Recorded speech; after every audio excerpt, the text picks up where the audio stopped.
some of the most popular high tier to top tier characters you're going to find in Ultimate. There's a lot of wiggle room in how you're going to see these characters play because, like, you could either have Wolf sit back, throw out Blaster, peel back with Nair, just sort of get hits here and there until Rob's at kill percent, or Jakal can just go on for one large combo and evaporate Boosk.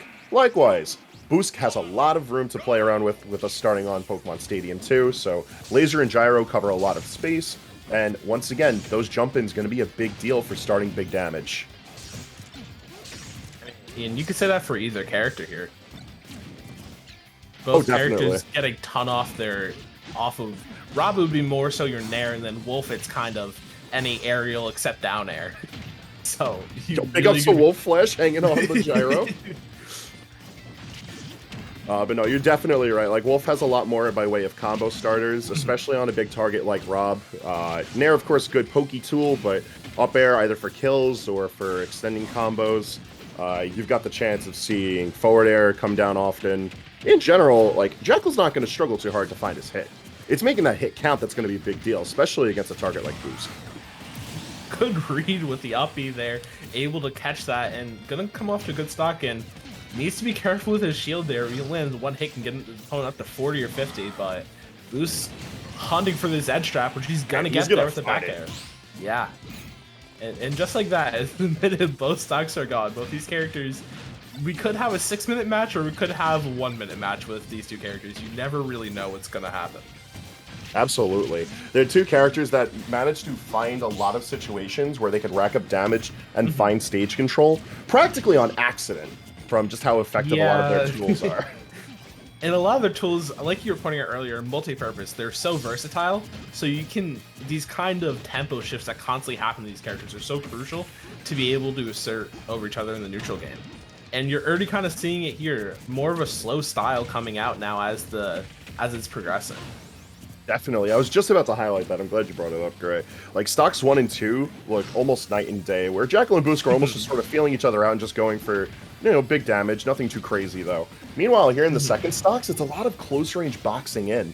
And because of that, these little bits of stage control that both players are garnering make a big deal. And because of that, we've seen the percentages climb very steadily, but high. One thing I will point out from both players is their execution's looking clean so far. Not many flubs coming out from either player. Gonna catch that neutral gun right as I say that. And so really gonna be happening in the mental game to determine who's able to win this set. Not so much execution so far, which both these characters can be heavy on. Yeah, when it comes to these closer in battles, though, there's not going to be a lot of wiggle room for showing off fancy tech, just really good decision making, and just like that, Boosk can find his mark, ties it up almost immediately once again. Oh, he's trying his damnedest to make this Nair work, but, you know, I don't blame him. Like, even though Nair, it takes a little bit to start up, but there's such a huge reward on finding a landing Nair on any target. Boosk getting this ledge trap game going. I mean, Jakal, and we'll see who they can find here. Yeah, I like that he's not really even committing to anything too hard with the ledge play, too. It's just a lot of nairs and fairs. Just keep Boosk away. That way, when you do feel like you get that one hit that's going to matter, like, the damage is already there. Yeah, definitely. I think sometimes when people talk about advantage, they think of big flashy combos and not just solid ledge play like this. But this is absolutely what we're seeing. It's asserting every bit of advantage you have over a spot. You're going to try to keep Jakal in the corner here. Oh, that reflector actually coming in clutch. Oh, it ended up giving us a really wonky situation that put on plenty of damage to Boosk and manages to find Jakal the kill from up tilt. Yeah, and it also somehow, what ended up happening was initially got him out of that bad situation, and then because he had reflected it, it puts Rob in this really awful situation where they get kind of pushed off in that regard and gets caught by the up tilt as a result.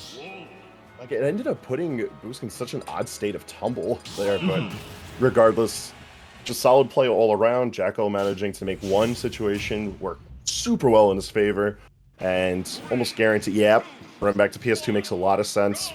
Not only, you know, good stage for both halves, I feel like there's not that much that needs to be said on that front, but what does need to be highlighted with Boosk running us back here, in spite of Jakal playing the stage so well, is that Rob has a lot of opportunity to play the stage very defensively because of the plats. Yeah, definitely. Also has a lot more room to move around on compared to a stage like Small Battlefield with the same with more or less the same layout. So gonna lean into that. You can really set up camp. And like being able to effectively circle camp those plats and just build up damage from your opponent approaching you, and then play out from the ledges is very simple but effective defensive play. And sometimes that's what you need to slow down a player as methodical as Jakal. Yeah, I do.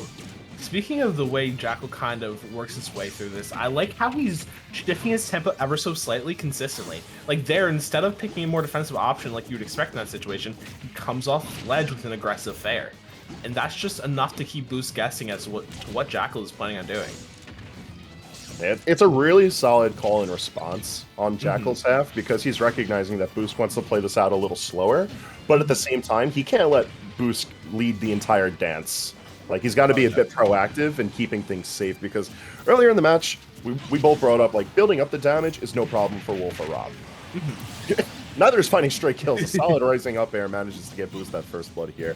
But I think what needs to be focused on is safe damage, because both these characters can throw themselves into the fray. They'll come out battered and bruised, but they'll deal a lot of damage and find more straight kills. Very solidly spaced back there from Jakal. Yeah, sometimes these characters can struggle to kill if they're not able to find the right hits, but both players are having zero trouble finding the right hits over and over with these just stray kills, kind of minimizing any potential risk. Like, they're just putting themselves in really solid situations as far as how much stage control they're willing to give up versus, you know, the reward for their spacing. Yeah, and Boost, off that air dodge weight, finds himself in a position where he can take this stock.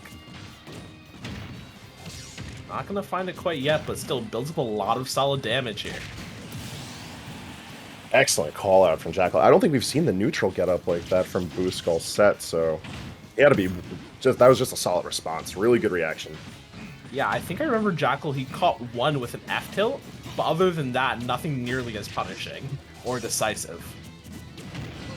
Yeah, that's why there's so much emphasis on players having to mix up their options. If you start to get repetitive, even if you don't get punished immediately for it, smart players like Jakal, they're going to pick up on those little habits, and they'll cash in big when it matters.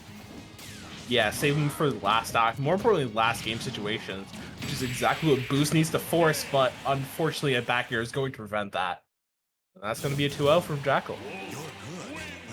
Well played on both halves, but I think like Jakal just picked up on too many of Boosk's habits by the latter half of that game too, and he was just going all in on it. He knew what he can get away with, he knew what he could punish hard on, and because of that, he made it look easier than it really is in execution. Yeah, I pointed out the execution earlier in the set, and both the players were just playing pretty clean. Like there was nothing huge, there was nothing flashy. We didn't see any, gyro zero deaths. We didn't see any fair to bear kills, but it was just clean gameplay. And because of that, Jakal was able to take the set without much incident, to be honest with you. I think we're getting Beast versus R.O.B next, though. Ooh, okay, so this is, given the fact that Beast is more likely than not sticking to the Falco, this is probably going to